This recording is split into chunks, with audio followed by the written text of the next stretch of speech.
Apakah semut lebih pintar dari manusia? Hai, welcome back to Kulade Channel. Seperti biasa, saya harapkan kamu semuanya hebat, luar biasa, sehat-sehat, dan semakin bersemangat menghadapi hari-hari yang mendatang.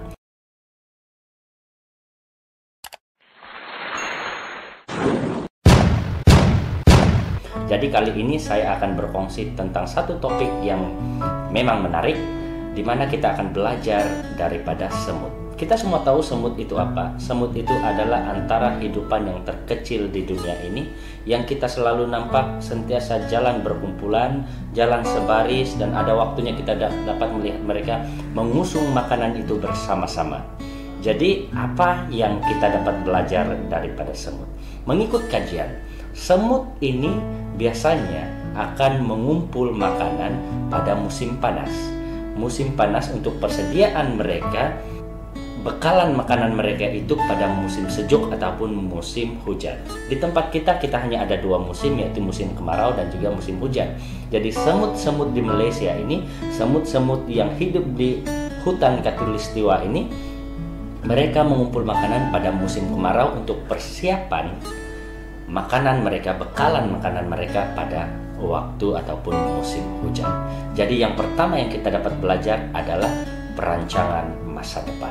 Oke, perancangan masa depan ini bercerita tentang apa? Yang pertama adalah kita dapat menjangkakan bila ataupun apa yang kita ingin capai sekian tahun.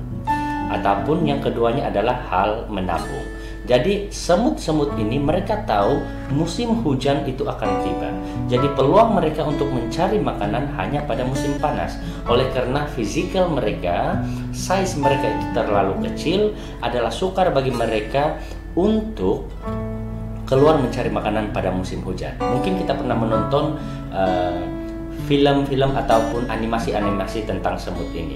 Pada waktu hujan turun itu, kita melihat titisan hujan itu kecil saja, tetapi bagi semut titisan hujan itu bagaikan meteor, ataupun titisan hujan itu bagaikan tsunami bagi mereka. Jadi mereka merancang dengan sebaik-baiknya. Seperti juga kita, bila kita belajar daripada semut ini, yang kita boleh buat adalah kita pada waktu kita punya kelebihan, kita harus menyimpan sedikit, lama-lama jadi bukit. Pada musim panas itu, itulah maksudnya kita ada kelebihan pada waktu itu untuk persiapan kita pada musim hujan, yaitu waktu-waktu kita emergency ataupun pada waktu itu kita memerlukan keuangan yang lebih untuk menyelesaikan sesuatu masalah. Bukan saja untuk diri kita sendiri, tetapi mungkin untuk keluarga kita yang lain yang memerlukan pertolongan, ataupun teman-teman rapat kita, sahabat-sahabat kita yang perlukan pertolongan kita. Jadi di sana, bila kita mengaplikasikan cara semut ini bekerja, kita juga dapat membantu diri kita dan membantu keluarga kita, bahkan sahabat-sahabat kita. Yang kedua, kita selalu nampak semut ini jalan saja kan, mereka ini ada disiplin yang tinggi. Jadi kita harus terapkan dalam diri kita. Bila kita menabung itu, kita harus ada disiplin. Bila kita merancang sesuatu itu, kita harus ada disiplin yang tinggi seperti mana semut-semut ini. Kalau kita nampak semut itu berjalan, dorong sebaris saja. Sebaris, melainkan ada yang mengganggu jalan mereka, mereka akan tersebar.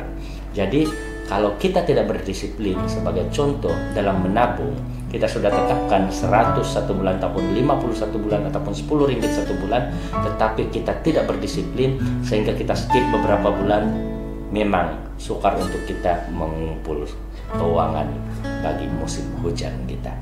Jadi itu yang kedua yang kita belajar. Yang ketiga yang kita lihat tentang semut ini, ketika mereka mengusung makanan yang lebih besar daripada mereka, mereka akan bersama-sama. Semut-semut ini akan bersama-sama untuk mengusung makanan, dibawa ke tempat penyimpanan makanan mereka. Jadi kita sebagai manusia, apabila kita menghadapi masalah-masalah besar, saya ambil contoh di dalam keluarga lah. Kalau kita satu orang saja yang memikul beban itu, mengusung masalah itu, kita mungkin akan terkandas di tengah jalan. Tetapi kalau kita melibatkan semua keluarga kita, berbincang dengan mereka bagaimana kita harus menyelesaikan masalah ini, pastinya makanan itu akan sampai di tempat penyimpanan seperti semut mengusung makanan itu bersama-sama. Jadi masalah itu kemungkinan besar, dan saya pasti dan saya yakin masalah itu mampu diselesaikan apabila kita bersatu, kita teguh, bercerai kita roboh. Jadi itu yang kita belajar daripada semut. Hidupan di bumi ini yang antaranya yang terkecil, tetapi kita boleh praktiskan disiplin, perancangan, dan kesatuan yang dipraktikkan oleh semut di dalam kehidupan bermasyarakat semut-semut tersebut. Jadi semoga perkongsian ini memberi manfaat kepada kita semua. Semoga semuanya diberkati, dan kiranya Anda suka, terus kongsikan, like, dan jangan lupa menyokong Kulade channel, subscribe channel ini, dan teruskan menonton video-video seterusnya di dalam Kulade channel, menghibur, motivasi, dan memberkati. Oke, bye-bye semuanya.